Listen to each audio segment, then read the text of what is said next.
I pressed my ear against the locked door, the smell of rosemary chicken and butter drifting in like a cruel joke. Laughter roared from the dining room, glasses clinking, voices rising, while my stomach clenched empty. My daughter-in-law had called it a boundary, but boundaries don't bolt from the outside. After years of raising their son, after keeping their house spotless, after folding their napkins into swans, I was left starving in the dark. They thought silence would break me, but all it did was sharpen my resolve to serve them nothing but regret. All right, before we dive into this crazy story, do me a favor, subscribe and tell us where you're watching from. The house pulsed with warmth and low jazz from the Sonos speakers tucked into the crown molding. The table gleamed under a row of Edison bulbs, walnut wood polished to a mirror finish, gold-rimmed plates perfectly aligned, napkin folds standing crisp like paper swans, the scent of rosemary chicken, garlic confit, and something buttery drifted from the kitchen like a promise. Brielle floated through it all like a lifestyle magazine editor come to life. Hair up, lips matte, heels silent on the reclaimed oak floors. She plucked lint from a chair cushion and adjusted a wine glass by 3 degrees. Ramona stood awkwardly near the end of the hallway, clutching a ceramic pitcher. Her sleeves were rolled up, revealing pale wrists red from hot water. She hadn't been invited to the dinner. She never was. But she still spent the last 6 hours scrubbing the baseboards, wiping the skylights, and aligning the hand towels like military ranks. "I thought you wanted this on the table," she said gently, nodding at the pitcher. Brielle didn't even look. Her voice sliced through the hum of prep like a nail through linen. "Don't touch the napkin folds," Ramona blinked. "I wasn't. You've done enough," Brielle said, eyes still on the centerpiece. "Stay in your room, please." Ramona hesitated. The scent of rosemary drifted heavier now, grounding, real. A small corner of her heart, a ragged, worn corner, still wanted to sit at that table, still thought maybe tonight was the night she'd be allowed to take off her apron and just be. Just for a glass of wine, just for a minute. But Brielle was already turning away. Ramona nodded. "Okay." She backed down the hall, past the pantry, past the narrow laundry room where the ceiling still leaked when it rained, and into the small guest room Brielle called hers. The sheets were always clean. The lock, she never noticed, was always on the outside. The door clicked behind her, a subtle, final sound. Down the hall, laughter exploded. The front door opened, voices swelled, deep, polished, confident. Brielle's friends had arrived. Real estate agents, venture capitalists, a wine rep with a voice like a TED Talk. Inside the room, Ramona sat on the edge of the bed and stared at her palms. They smelled faintly of bleach and lavender hand soap. She reached for the doorknob 20 minutes later, instinctively, without thinking. It didn't turn. She tried again. Nothing. Her brow furrowed. "Hello," she called through the door. No answer. Only jazz and forks clinking against porcelain. She knocked. Lightly at first, then again. Still nothing. She pressed her ear to the wood. The voices were close. She could hear Brielle laughing, her fake, throaty dinner party laugh. Something about Napa, something about a gallery opening in Tribeca. Ramona's stomach growled. She knocked harder. "Brielle?" Silence. She looked around the room.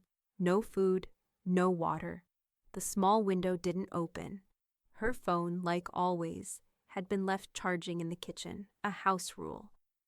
No electronics in the bedroom. It was for sleep hygiene. She sat back down on the bed.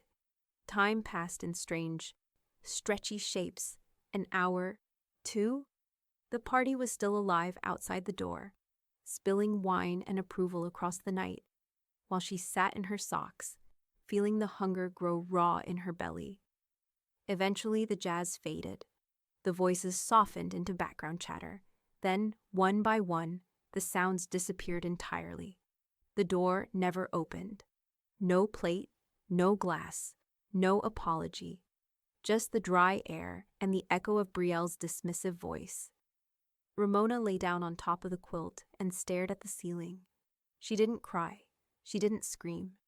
She just stared, her face flat and unreadable, until dawn lit the window in slow gray. Then came the sound of the lock turning from the outside, and a voice Ramona didn't recognize whispered through the crack. She said you'd be gone by morning. The door creaked open like it wasn't supposed to. Morning poured in through the hallway behind Marcia. Slanted light catching on her badge lanyard and the stainless steel lid of the first aid kit she carried. She stopped short just inside the threshold, the faint smell of stale bleach and lavender meeting her nose. Ramona was on the bed, curled toward the wall. The blanket had slipped to the floor. Her lips were cracked, eyes half-lidded. The air in the room felt untouched, heavy, like no one had breathed in it all night. Ramona, Marcia's voice was soft but clipped, like she'd rehearsed the name on the way up the stairs. Ramona blinked slowly, her eyes focused, then drifted. Did someone call you? No, Marcia glanced over her shoulder, then stepped inside and shut the door. I got in early, saw the guest room light was still on. Something felt off. Ramona sat up slowly, her movements syrupy and detached. Her shirt was wrinkled, and a faint grease stain marked her shoulder, like she'd leaned against the stove hours earlier and no one noticed. Marcia moved quickly now. She set the kit down, flicked open her phone's flashlight, and angled it toward Ramona's face. Hey, no, look at me. You okay? Did you fall? Did you eat anything last night? Ramona blinked again. No. I thought maybe I wasn't supposed to. Marcia stood up straight. What does that mean? Ramona's eyes dropped to her hands. I thought maybe I deserved it. That stopped Marcia cold. In the kitchen, the fridge door hissed shut. Somewhere distant, Brielle's voice laughed at something faint and unfunny. Marcia moved like a switch had flipped. She yanked open the room's mini closet, pulled back the bathroom curtain, checked for meds, wrappers, crumbs. Nothing. Then she turned, phone camera already tapping open. Click. The lock on the outside of the bedroom door. Click. The untouched water glass on the nightstand. Click. Ramona's wrist, red and dry where she'd scrubbed with bleach. Marcia opened her notes app. Her thumbs moved fast, practiced. 9:17, 7:48 a.m. guest room locked from exterior. No food, no water. Individual appears weak, disoriented. Verbal report. I thought maybe I deserved it. She lowered the phone. This isn't okay. I need you to hear that. Ramona looked toward the window, which was fogging slightly in the morning light. She said I always overstep. That I make things uncomfortable when guests are here. Marcia crouched beside her. Ramona, that wasn't setting a boundary. That was abuse. Full stop. Ramona didn't respond, but she didn't look away either. A floorboard creaked in the hallway. Marcia stood, placing herself between Ramona and the door, just as Brielle stepped in without knocking. Her eyes narrowed for a second too long at the sight of Marcia's phone still unlocked in her hand. You're up early, Brielle said, voice smooth but slightly forced. Didn't know Ramona was getting visitors this morning. I didn't know she needed permission to not starve in her own house, Marcia shot back. Brielle blinked once, then smiled the way realtors do when they're about to upsell a termite-infested basement. She wasn't locked in. That's absurd, Marcia didn't blink. Door doesn't open from the inside. No plate, no water. You had a catered dinner and didn't think to check if she'd eaten? Brielle exhaled through her nose like she was resetting her face. It was a boundary. That room is her space. She goes there when she needs to decompress. We've talked about this. Ramona's voice cut in. Low but unmistakable. We never talked about locks. Silence. Brielle's eyes darted to Ramona, then back to Marcia. This is being twisted. She's fragile. She overinterprets things. It's always been a little hard for her to... I'm documenting this, Marcia said flatly. Brielle stepped fully into the room now, hands folded neatly in front of her like she was about to start a TED Talk of her own. She's lived here rent-free for 6 months. She's not a prisoner. She's a guest. Guests get fed. Marcia's words hung in the air, quiet but ironclad. Ramona flinched, not at the volume, at the truth in it. Brielle's composure cracked just slightly, her jaw tightening before she turned to leave. Be careful how you frame things, Marcia. People might start asking why you're so invested. Marcia let her go, but she didn't pocket her phone. She turned back to Ramona and said gently, "You're coming with me for a while. Just for a day or two. We'll figure this out. Okay?" Ramona nodded once, and as she stepped toward the hallway, her foot hit something just inside the door. A single porcelain dessert plate. Clean, empty, as if someone had placed it there after sunrise, and before Marcia arrived. The first thing Marcia did was hand her a clipboard. It was plastic, smooth, with a simple form clipped under a clean-lined pen. The title at the top read, "Intake, Alleged Neglect or Abuse, Non-Institutional." They were in Marcia's sunroom now, soft September light spilling across the patterned rug. A glass of ice water sat untouched on the table between them. Ramona's hands trembled as she reached for the pen. "You don't have to do this today," Marcia said gently. "But if you wait too long, it all starts to blur." Ramona nodded. "I want to remember it, all of it." She started with the lock, then the empty plate, the voice at the door, the way her stomach felt like it had collapsed in on itself. She paused, wrote, paused again. Every time she lifted the pen, Marcia stayed silent, just nodded, encouraging, present. They filed the report with Adult Protective Services before noon. The officer who arrived just after 3 wore plainclothes, khakis, and the kind of mustache that made him look like a dad at a Sunday barbecue. His name was Officer Kenner, and he moved through Brielle's house like he already knew where the skeletons were. Ramona stood behind Marcia on the porch as Kenner stepped back outside. "I inspected the door hardware, interior knobs disabled." She couldn't have gotten out on her own. Brielle stood at the top of the steps, arms folded, rage barely masked behind a forced smile. "That room is private. If she felt uncomfortable, she should have said something. But of course she didn't." Kenner raised an eyebrow. "Did you or did you not tell anyone she was in there?"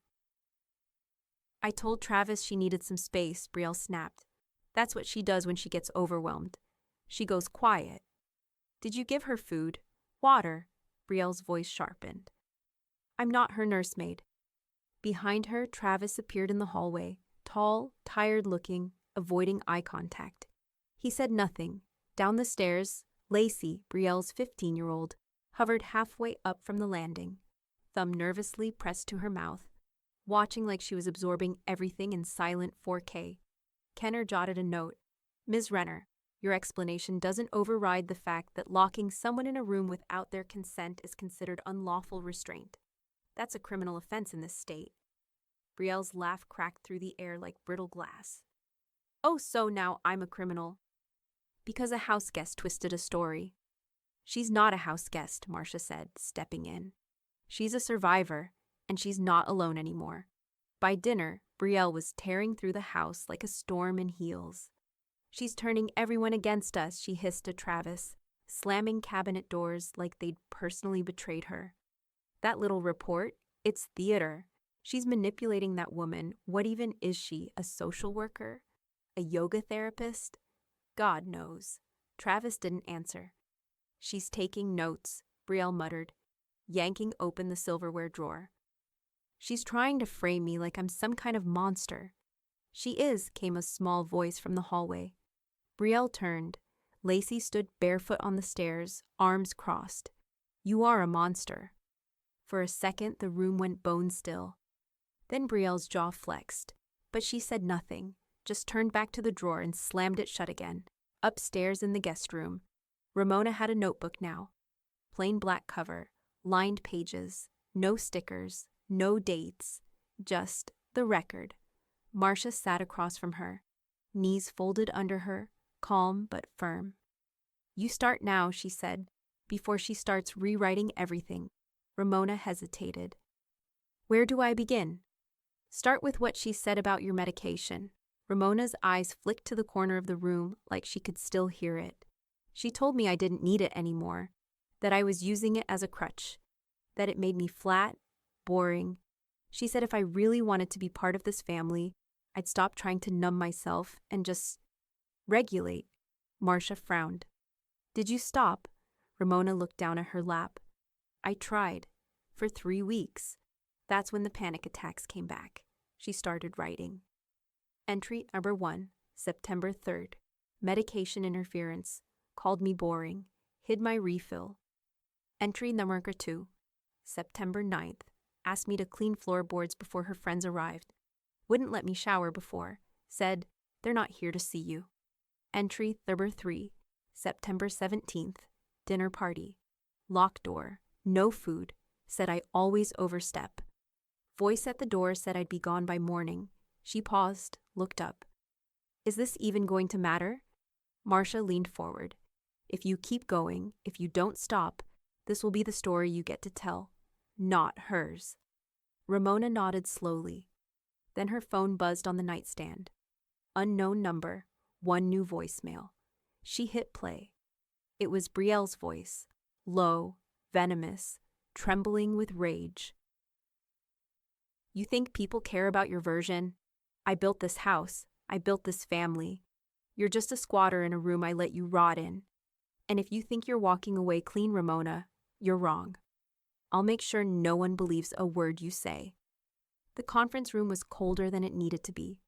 Glass walls, navy chairs, a muted oil painting of a lighthouse on the far wall. Everything about it whispered money talks quietly. Ramona sat rigid in her chair, notebook on her lap, palms flat on the table.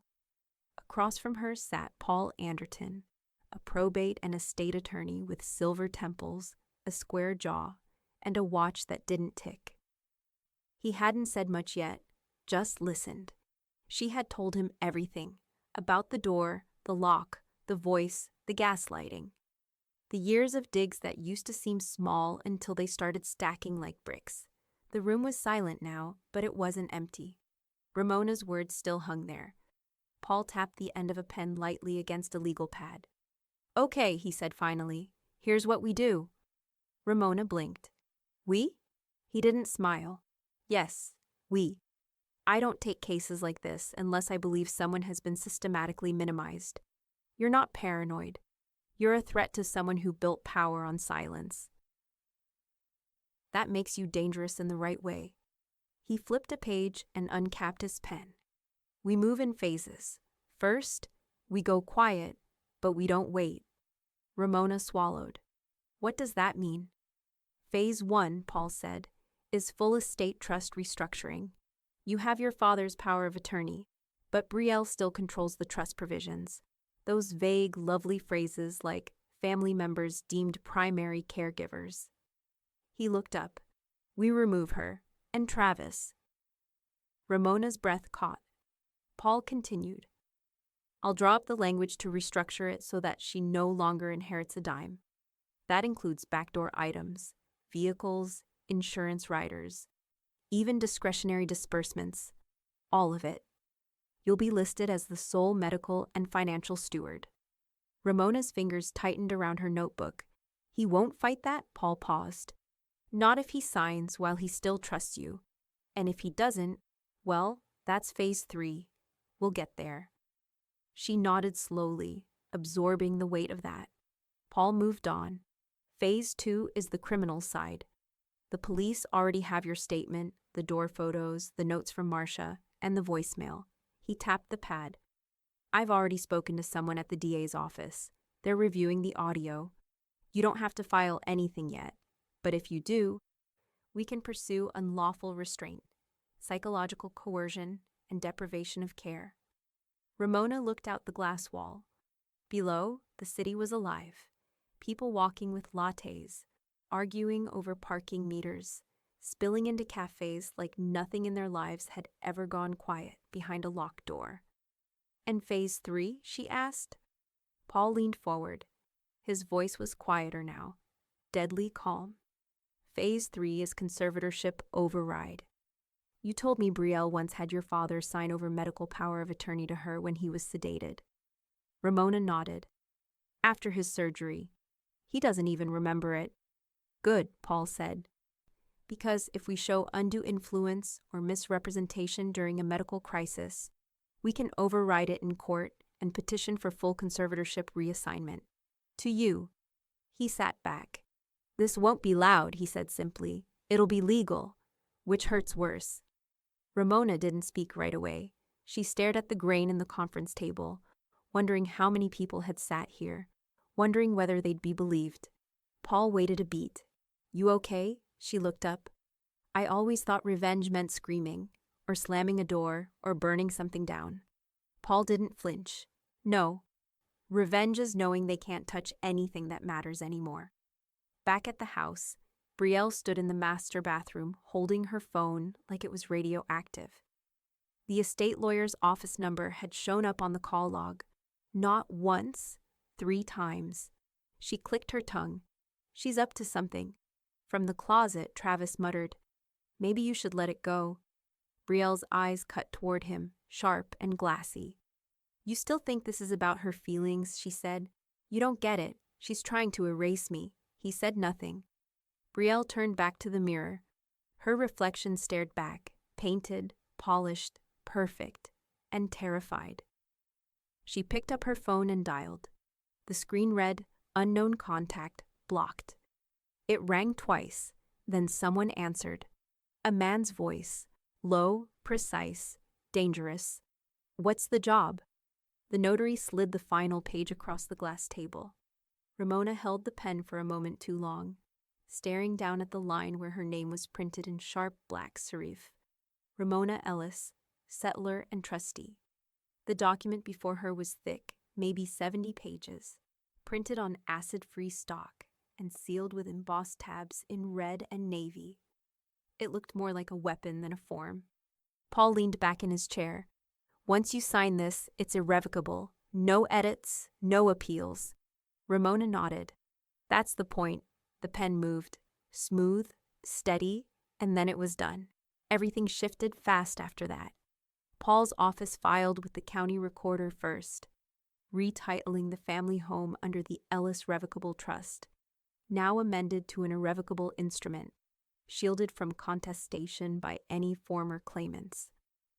Next came the car titles, bank accounts, the 3 small rental properties in Missoula her father had quietly collected over the years, all rolled into the new structure.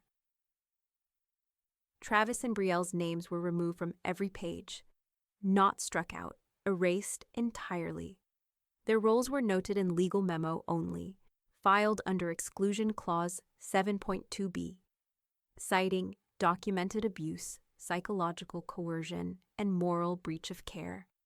The wording was surgical, even the digital assets, logins, cloud storage, stock portfolios, were transferred under the Trust's digital custodial clause. Paul's team didn't miss a single click. Ramona barely slept that week, but when she did, the nightmares were quieter. On Thursday morning, she walked into the office for the last step. Marcia was already there, seated next to Paul, reviewing the final witness statements. Medical proxy, Paul said, tapping the final tabbed page. Your father's updated consent is on file. We filed to nullify the old one Brielle pushed through. Marcia looked at Ramona. You sure about this? Ramona nodded. You're the one who got me out. You didn't flinch. That's who I want making decisions if I can't. Paul pushed the last folder across the table. Executor assignment is official. I'll be taking oversight of all assets from here on, including the education trust. Lacey, Ramona said quietly. Paul nodded. She's listed as a conditional beneficiary, fully funded. It unlocks at 18, regardless of her relationship to Brielle. Marcia's brows lifted. You're still protecting her? Ramona's voice didn't shake. She told the truth. That's worth protecting. There was silence then. Respectful, steady. Paul closed the binder. That's it, he said. It's built. Locked. Every paper trail leads to the trust, and every trail out of it leads to you. Back at the house, Brielle threw open the filing drawer in the master study. Empty. She spun to the wall safe, the one behind the landscape photo of Glacier National Park, punched in the code with shaking fingers. Inside, one USB drive, an old checkbook, and 2 blank manila envelopes. No birth certificates, no deeds, no copies. She tore through the hall closet, the linen cabinet, the safe in the garage. Nothing. Gone, she whispered. From the doorway, Travis leaned against the frame. She moved it all, Riel turned, wild-eyed. You knew? He didn't answer. She stepped toward him. You let her strip everything? My name is on this house. Not anymore, her voice broke. She's stealing my life. He laughed, just once, bitter and thin. You made her think she didn't have one. That night, Ramona stood in the driveway, just as dusk settled in. Paul handed her a flash drive in a small zip case. Everything's backed up. You can keep this off-site if you want. Ramona closed her fingers around it. What happens if they contest? They won't. There's nothing left to take. A car passed on the street behind them. Headlights flicked across the side of the house, catching on the windows Brielle had once forced her to Windex twice in a row. Ramona nodded. Thank you. Paul was already stepping back into his car when he paused. You do know, he said. You just became the most dangerous person in her world. Ramona smiled, but it didn't reach her eyes. I know. 2 blocks away, in the back seat of a parked black SUV, a man in a gray wool coat adjusted the scope on a long lens camera. He flipped through digital frames. Click, click, click. One image locked into place, Ramona standing in the drive, holding the flash drive case. He tagged the image. Target confirmed. Schedule, Phase 1, contact. He zipped the bag shut, started the engine, and drove off without headlights. The legal pad was nearly full when Paul leaned back and said, There's one angle left. It's risky, but it could shut this down fast. Ramona, sitting across from him in the small conference annex, rubbed the heel of her palm against her temple. Another legal angle? A personal one, Paul said. Lacey. Ramona froze. She saw more than anyone thinks, he continued. She's old enough to understand what happened, and young enough to still be honest about it if she feels safe. She's 15. She's also a direct witness to the night in question, and a character witness to the months that came before it. If she testifies to what she saw, or what she was told to lie about, this doesn't drag out. It lands. Ramona stared at the carpet. I don't want her in the middle of this. Paul leaned forward. She's already in it. Marcia adjusted the mic stand gently. The small recorder between them blinked red. Rec. 001. Ramona sat on the edge of the armchair, a legal notepad on her lap, her thumb tracing the edge of the page. Marcia gave a small nod. Ready when you are. Ramona's voice was steady, but low. My name is Ramona Ellis. Today is September 24th, 8:14 p.m. I'm providing this recording voluntarily to create a first-person record of events leading up to and including the night of September 17th. She paused, then continued. Brielle locked me in the guest room after telling me to stay out of sight. She didn't bring water. She didn't bring food. She hosted a dinner party where everyone acted like I didn't exist. I heard laughter, plates, music. I heard the toast. Her voice cracked slightly. I heard Lacey laugh. Marcia nodded once, but said nothing. Then nothing, Ramona finished. No one came until morning. She stopped the recording herself. Was that enough? Marcia pressed the recorder's stop button. For the affidavit? Yes, but Paul's going to ask you to let Lacey speak too. Ramona's shoulders dropped. She's not mine to put in the crosshairs. She's already watching through the scope, Marcia said gently. The kitchen was quiet when Ramona arrived the next day. Lacey was seated at the island, hunched over a bowl of cereal, earbuds in. She didn't look up until Ramona placed a mug of cocoa next to her. Lacey blinked. Is this a bribe? Ramona sat on the opposite stool. A peace offering. Lacey paused her music. So, what's happening? Is Mom going to jail? Ramona shook her head. That's not up to me. Lacey stirred her cereal without eating. She told me to say you were fine, if anyone asked. Ramona's stomach went tight. She said not to mention the dinner, Lacey continued. Or the toast. Or that you'd been crying the night before. Ramona stayed quiet. She said it would confuse people. That you'd been through phases like this before, and that we just needed to hold the line. She used you, Ramona said softly. Lacey looked up. I knew you were in that room. I could hear you knock. She set her spoon down. I didn't know she locked it. Ramona took a breath. Paul wants to write a sworn affidavit. He thinks your words could help. Lacey scoffed. Like legal? Yes, but only if you want. The girl's hands fidgeted with her spoon.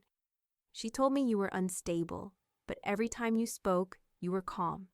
And when you finally left, the house got quieter. Ramona smiled, faint but real. That's not how it's supposed to work, huh? Lacey laughed once, then sobered. I'll talk to Paul, but if I do this, I want my own copy, my name, my words, not just as your footnote. Ramona nodded. Done. Paul sat across from Lacey the next morning, a yellow pad open and ready. She dressed like she was taking a test. Jeans, sweatshirt, hair pinned back, no makeup, no performative gloss. She described the feast, the laughter, the toast Brielle gave about family rising above drama. How no one asked where Grandma was, even though she hadn't been mentioned all night. She repeated the words Brielle used.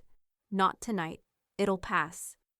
Don't provoke her, Paul typed with quiet intensity, his expression unreadable. When it was done, he handed her the draft. Lacey read every word before signing.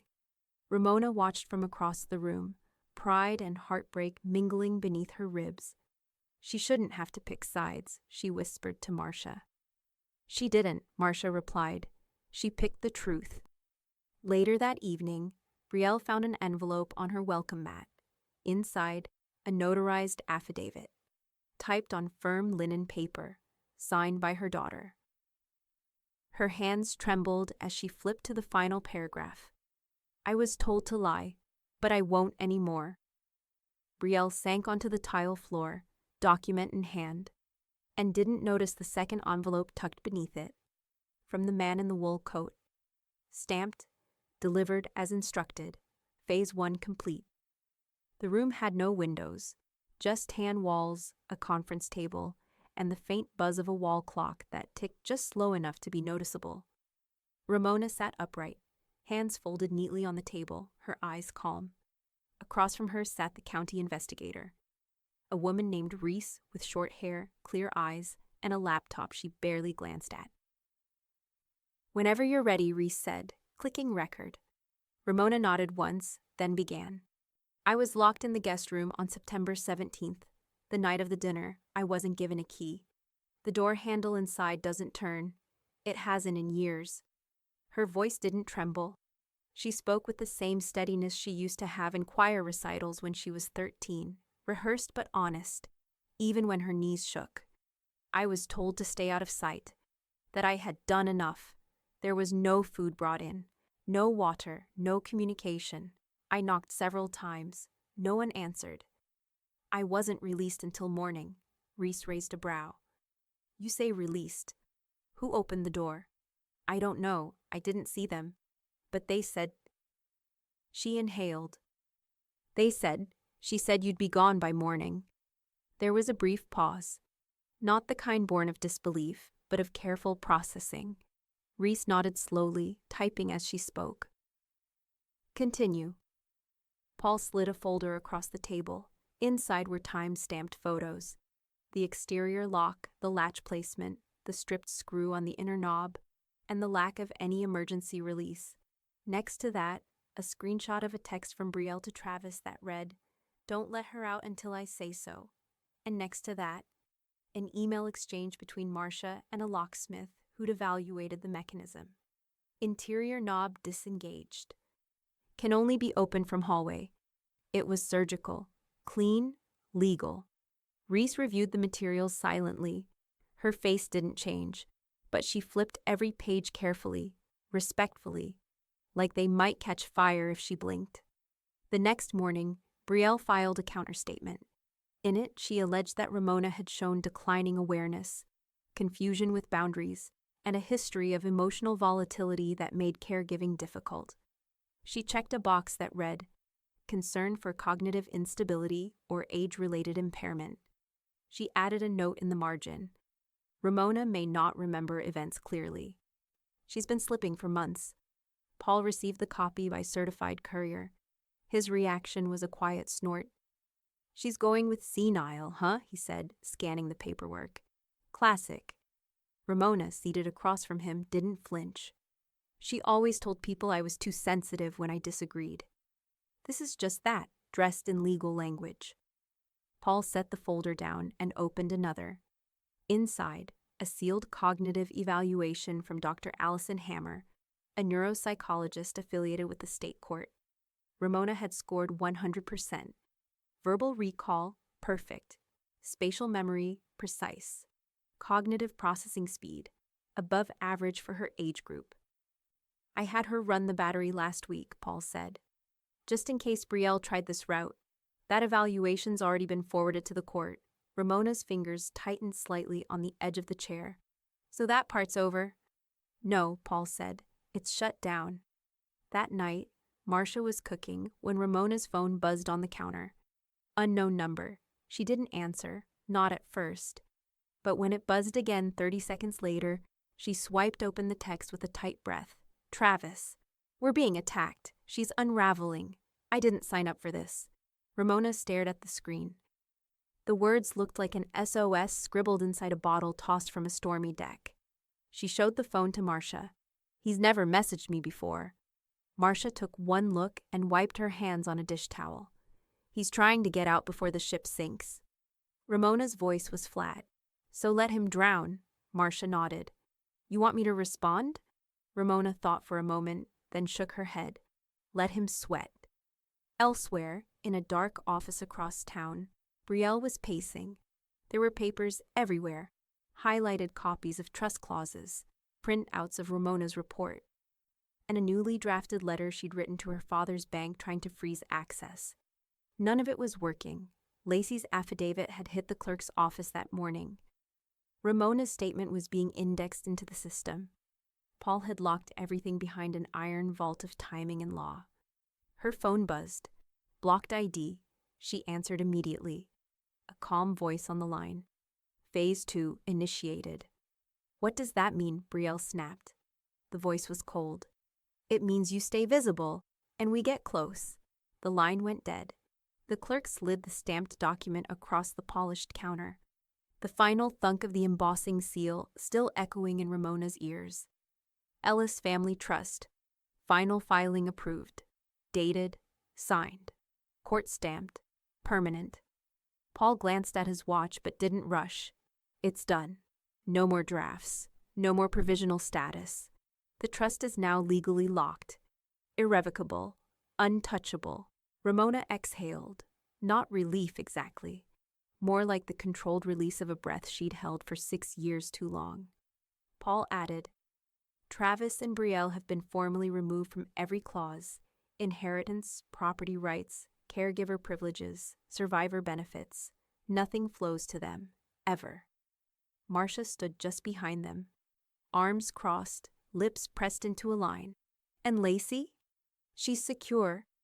The educational trust kicks in on her 18th birthday, no matter what happens between now and then. Ramona nodded. Then we move forward. That same morning, Paul filed one more packet, this one directly with family court. Restraining order request, pending abuse investigation filed on behalf of Ramona Ellis against Brielle Renner, a.k.a. Brielle Ellis, common law spouse to Charles Ellis. Inside, photos of the locked guest room door, the audio file of Brielle's voicemail, the affidavit from Lacey, and the locksmith's inspection report. And finally, a transcript of the text from Brielle to Travis. Don't let her out until I say so. It wasn't a slam. It wasn't a scream. It was a paper trail. And it was lethal. Across town, Brielle stood in front of her front door as a clipboard-wielding man in a windbreaker from the Homeowners Association adjusted his glasses. Per bylaw 12.8, he said, monotone. Hosting commercial or catered events without prior HOA clearance violates community noise and occupancy standards. Several neighbors reported unusual traffic, valet parking, and late-night music on September 17th. Brielle folded her arms. It was a private dinner, not a nightclub. The man didn't flinch. Nonetheless, you've been placed under probation. Any further violations may lead to fines or removal from the HOA board. I am the HOA board, Brielle snapped. Not anymore, he said, handing her a formal notice. Effective immediately, Brielle stared at the notice, fingers twitching. She hadn't even realized how many walls were closing in until that one, the smallest one, collapsed too. Later that evening, she stormed into Travis's office, paper in hand. She's manipulating everyone, Brielle said, voice high and frayed. She poisoned Lacey against us, got the HOA involved, froze the accounts. Do you realize what she's done? Travis didn't look up. He was staring at the wall like he could see through it, somewhere else entirely. She didn't even speak, he said finally. What? Travis turned toward her slowly. That's the worst part. She didn't scream, didn't post, didn't show up waving receipts online. She just gathered proof and let it move through the system. Brielle scoffed. She's emotionally manipulative. No, he said, standing. She's exact, precise. We thought she was weak because she didn't fight the way we do. He grabbed his jacket from the chair. But she fought smarter. Brielle looked like she'd been slapped. You're leaving? I'm leaving this room, he said. Ramona stood on the porch that night, cool air brushing against her arms. Marcia joined her, 2 mugs in hand. HOA drama's making the rounds. Ramona accepted the mug. It'll be forgotten by the weekend. Maybe, but your name won't be. Ramona sipped once, then looked down the street, past the houses where porch lights flicked on in quiet rhythm. She told everyone I was hysterical, she said. Said I overreacted, made things up. She counted on me losing control so she could call it proof. But you didn't. No, I just waited, collected. Marcia raised her mug. To the slow burn, they clinked, soft and hollow. Ramona smiled faintly.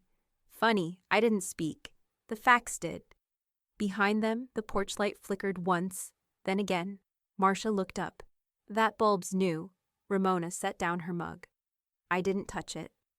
Inside the house, a shadow moved past the kitchen window. Slow, deliberate.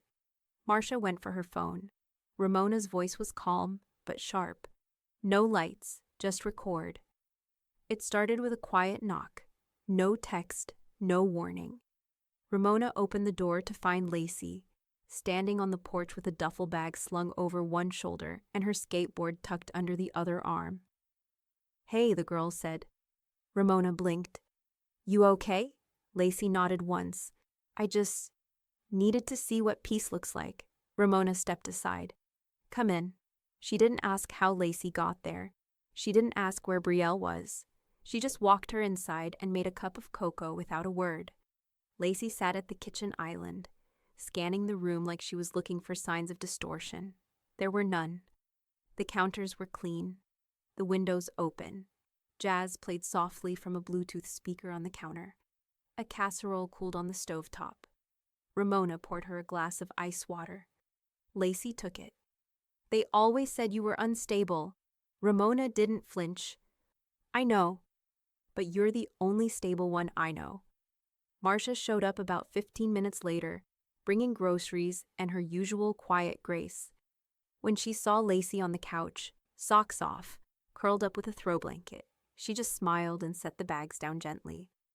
You're staying? She asked. Lacey shrugged. Just visiting. Marcia looked to Ramona for a beat, then nodded. Well, kids know where love lives.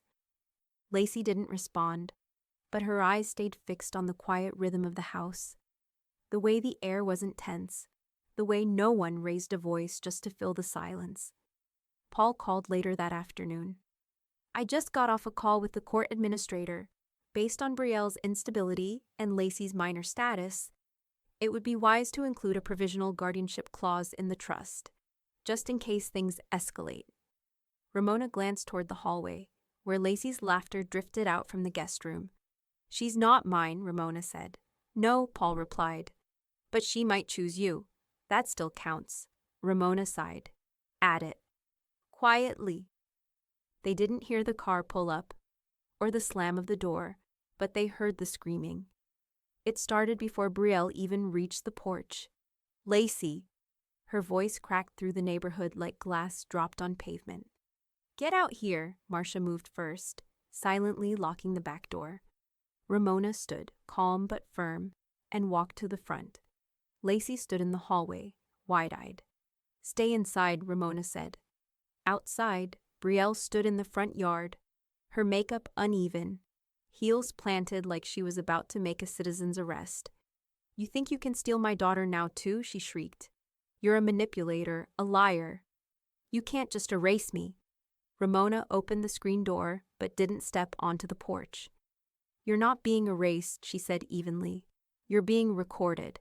Brielle's eyes darted to the Ring camera, the neighbors peeking through curtains, the world around her now mirroring her unraveling.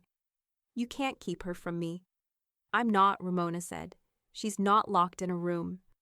Brielle's mouth opened, ready to fire back, but the door behind her opened. Lacey stood there, phone in hand, recording. "Go home, Mom," she said. Her voice didn't break. "Before this becomes something even you can't edit."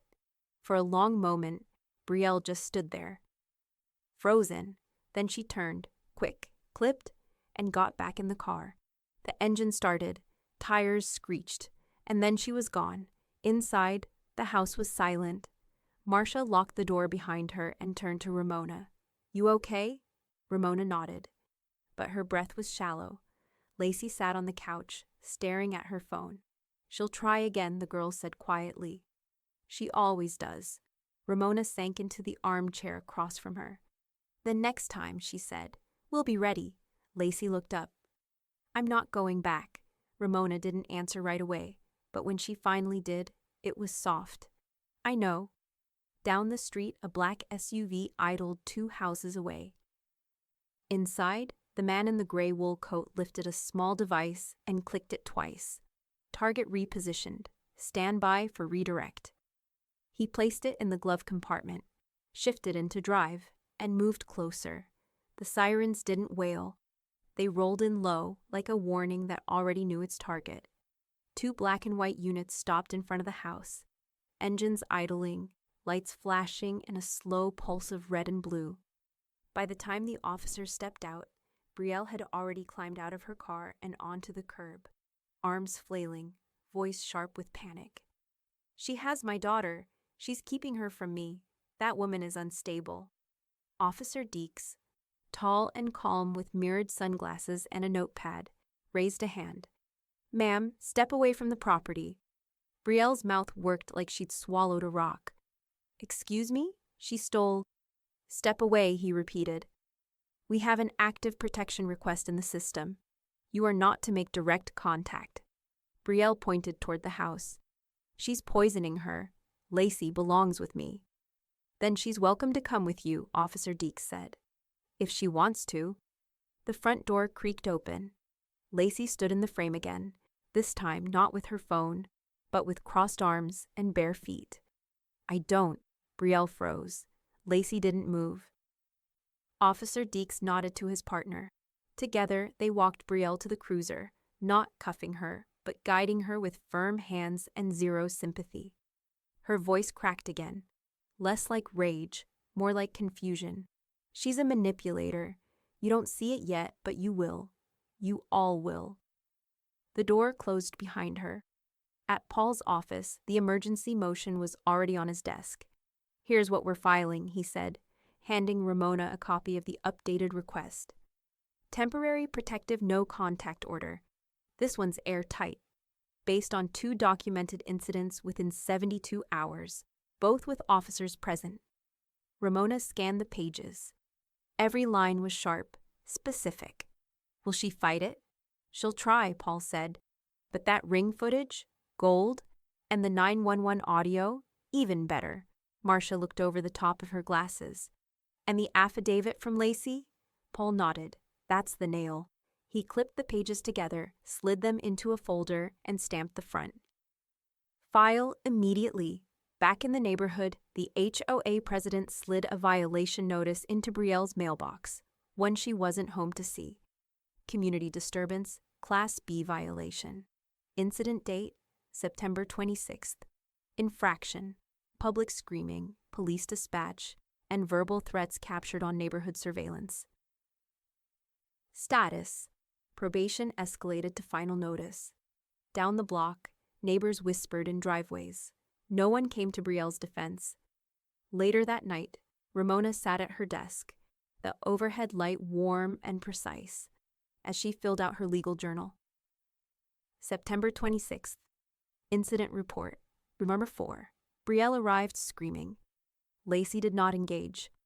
Police escorted her from property. Protective order pending. HOA notified. She flipped to the next page. Incident report number 5. Filed pending HOA citation. Community disturbance. Public threats. Ramona remained calm. No escalation inside home. She paused before closing the journal. Then, carefully, she underlined one phrase. No escalation inside home. Lacey sat on the living room rug, surrounded by an open board game, a bowl of popcorn, and a pair of fuzzy socks Ramona had pulled out of storage. I don't want to go back yet, she said, not looking up. Even if they ask. Ramona looked over from the kitchen. Even if he asks. Lacey hesitated, then nodded. Ramona crossed the room and knelt beside her. You don't have to decide everything tonight. I already did, Lacey said. I just haven't told him yet. At exactly 11:42 p.m., Ramona's phone buzzed. One message. Travis, she's out of control. Lacey's shutting me out. I didn't want this. You need to fix it. Marcia read it over Ramona's shoulder and gave a dry laugh. Now you need to fix it? Ramona didn't reply. She tapped the message once, forwarded it to Paul.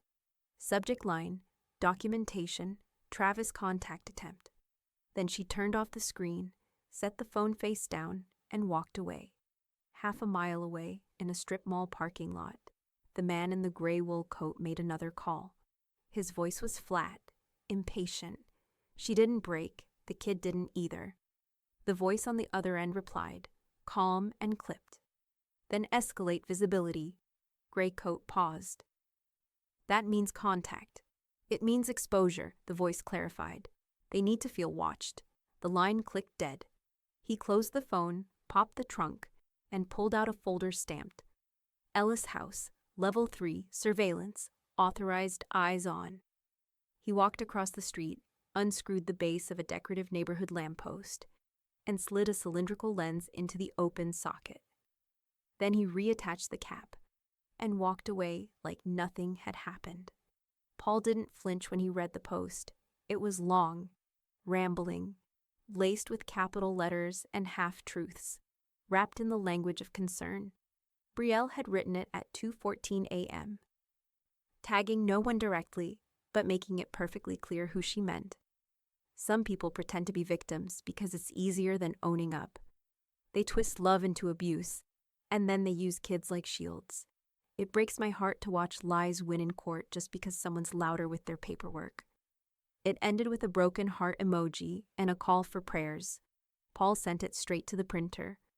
By morning, he'd filed a formal cease and desist citing. Defamation, harassment, digital intimidation, and targeted public smear campaigns against a protected petitioner. The letter was sent via email, certified mail, and, per Paul's exact phrasing, as a courtesy, posted to her HOA community board in a sealed envelope. Ramona read the draft quietly at her desk. She's spiraling, she said. She's exposed, Paul corrected. Big difference.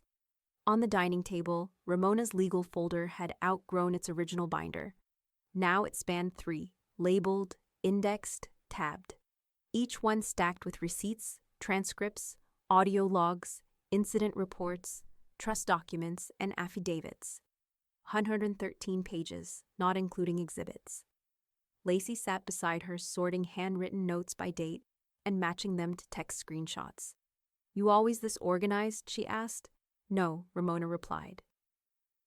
"I just didn't get to be messy. Not if I wanted to be believed." Lacey didn't say anything, but she nodded like she understood exactly what that meant. That afternoon, Brielle posted again, this time with a photo, an old one, cropped at the edges. Ramona, years younger, standing stiff beside their father at a barbecue, blinking in the sun. "I miss when we were a family. Before courts and custody and lies. Before manipulation won. We were happy once. I wish I knew what changed," she added. "God sees everything. It didn't go as planned." The comments rolled in slow at first, then faster. Jennifer M. "We saw the police at your house last week. This isn't about God. It's about accountability." Renee P. "You locked someone in a room and called it caregiving. What exactly are we supposed to pray for?" Martin L. "She deserves better than this. You're not the victim here."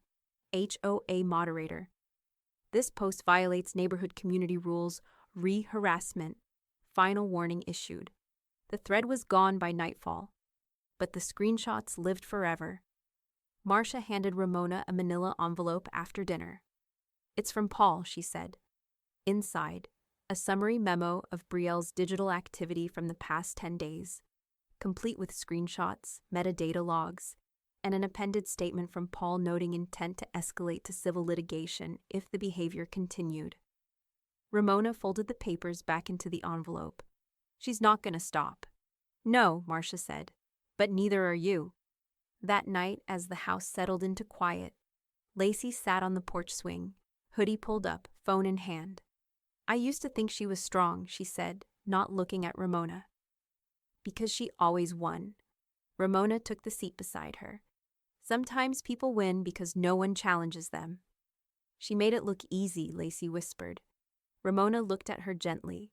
It wasn't strength, it was volume. They sat in silence, the swing creaking slowly beneath them. Then Lacey handed her a folded receipt.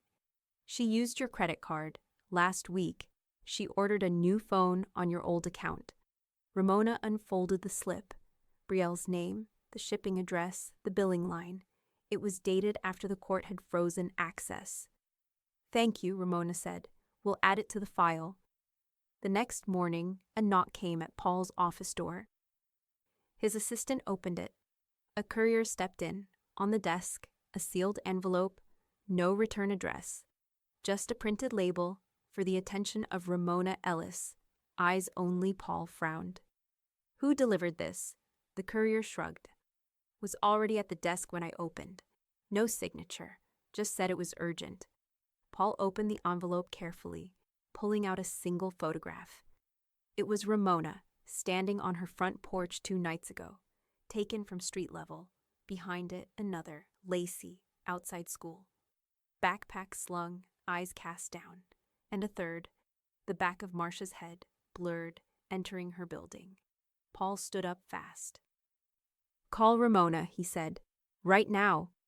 The letterhead was unmistakable, embossed, crisp, stamped with the seal of the district attorney's office of Gallatin County. Paul read it twice, lips pressed into a flat line. Then he slid it across the table toward Ramona. She didn't flinch. She just read. "This letter serves as formal notice that a criminal investigation has been opened regarding allegations of unlawful restraint, elder abuse, and fraudulent control of medical decision-making authority." Below that, case number 2422847, subject says, Brielle Renner and Travis Hanley. Marcia whispered. "It's starting." "No," Paul said, voice low and even. "It's landing." 2 days later, Ramona returned to the same DA's office where she'd once trembled through intake forms. Now she sat steady, spine straight, a pen in her hand and her voice clear. "My name is Ramona Ellis," she began. "On September 17th, I was unlawfully confined to a locked room without consent, access to food, water, or communication." The official recording device blinked red. She didn't stumble. She didn't embellish. "When I knocked, no one answered. When I texted, I received no reply. When I was finally let out, I was told I should be gone by morning. The DA, a measured woman named Alvarez, nodded once. "Why are you testifying today, Ms. Ellis?" Ramona folded her hands. "Because silence always protected them, and I don't owe them that anymore." By Friday, the official charge notice hit the docket. State of Montana versus Brielle Renner, Class A misdemeanor. Unlawful restraint, Class C misdemeanor.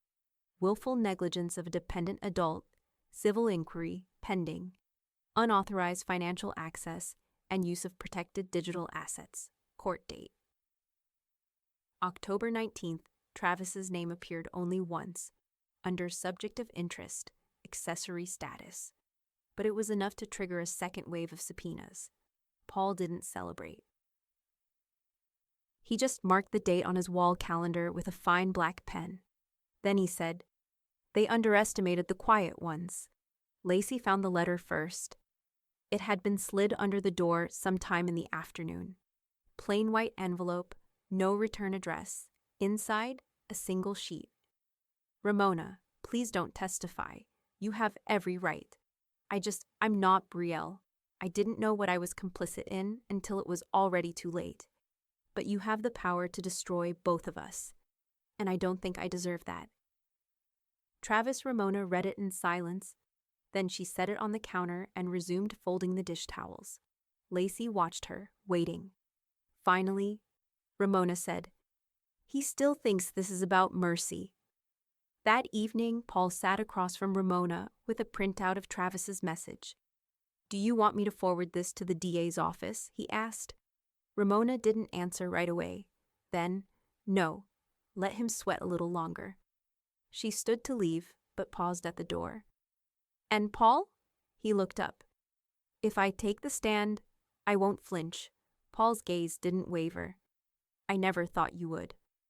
At exactly 3 a.m., Ramona's phone buzzed once on her nightstand. She didn't check it immediately, but when she did, she found a second message. "Blocked ID. If you testify, we both lose." The words were cold, final, but it was the "we" that told her everything she needed to know.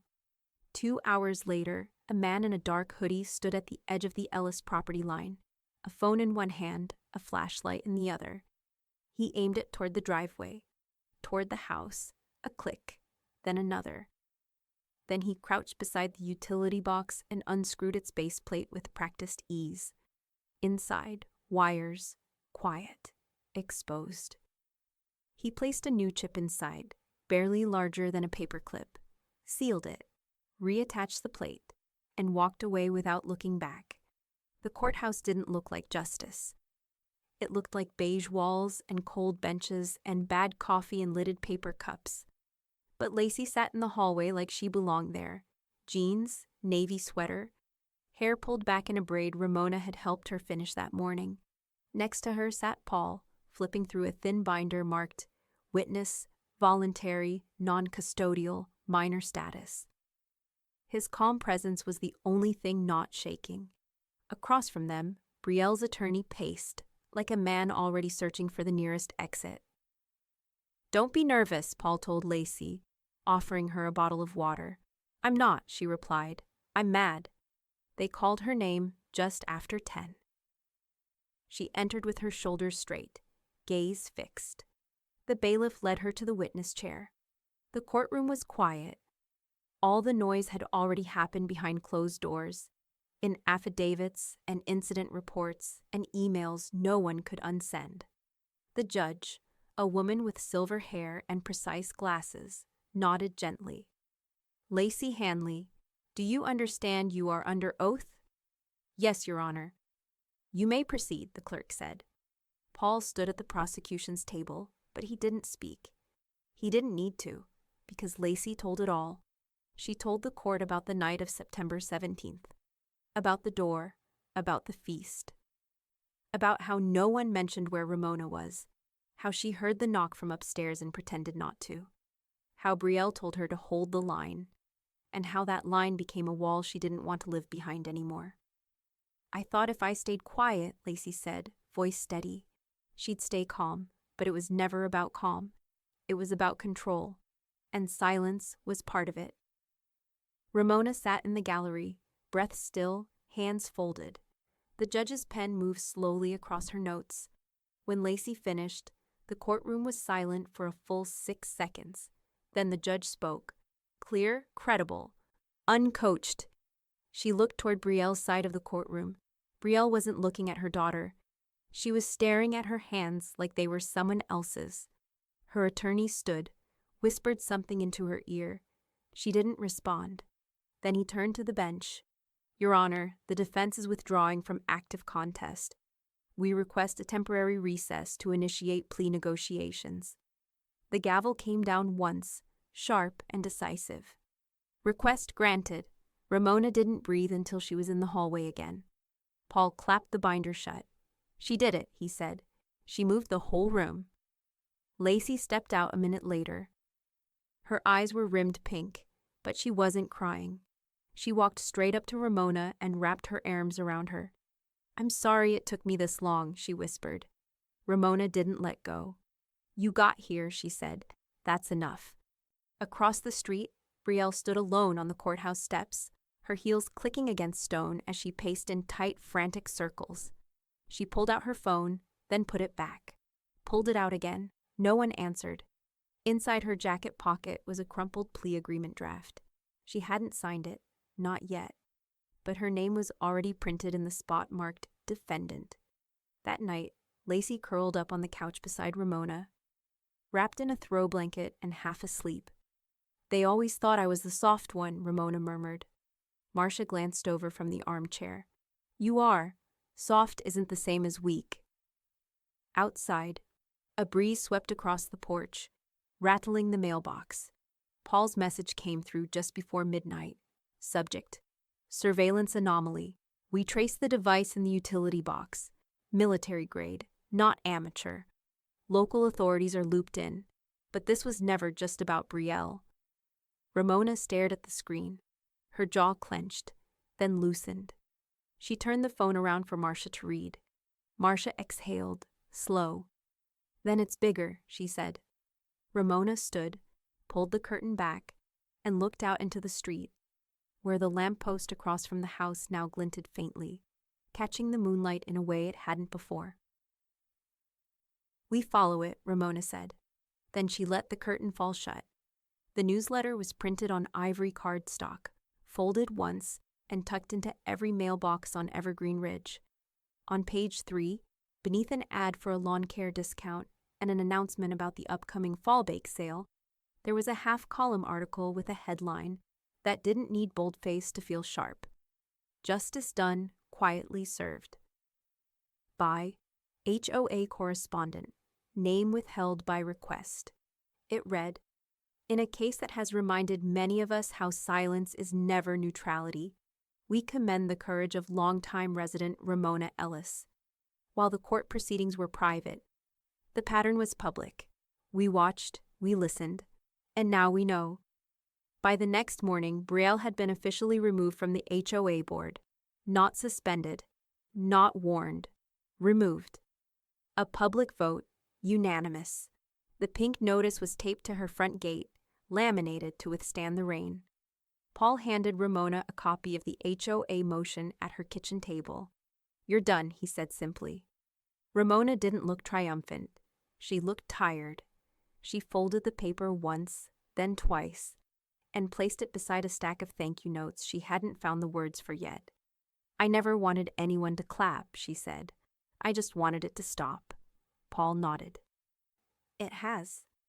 Across town, Travis loaded the last of his boxes into a budget rental truck. No one helped him, not even Brielle. She'd stayed inside the whole morning, curtains drawn, pacing between the living room and kitchen like a ghost in a house already emptied of its future. Travis climbed into the driver's seat and didn't look back. No one waved. Back at the Ellis home, laughter echoed from the kitchen. Lacey stood barefoot on a step stool, smudged with paint, a brush in her hand. Okay, she said, surveying the wall. It's more mint than sage? Ramona leaned against the fridge, one eyebrow raised. You sure that wasn't intentional? I just wanted it to feel like a reset, Lacey said. Like we could breathe in here. Marcia stirred something at the stove and smiled. Well, it's breathing now, and clean. Fresh start, Lacey said, dipping the brush again. She painted over the last patch of beige. The one Brielle had insisted made the kitchen look neutral. Now it looked like it belonged to someone who chose peace on purpose. Later that afternoon, Ramona sat at her desk with a new envelope in hand. This one didn't contain subpoenas or threats or surveillance photos. It held a check. Modest, but real. From a small anonymous donor in the neighborhood, the memo line read, "For what you endured, for what you stopped." She opened her laptop and began building the fund, small but intentional.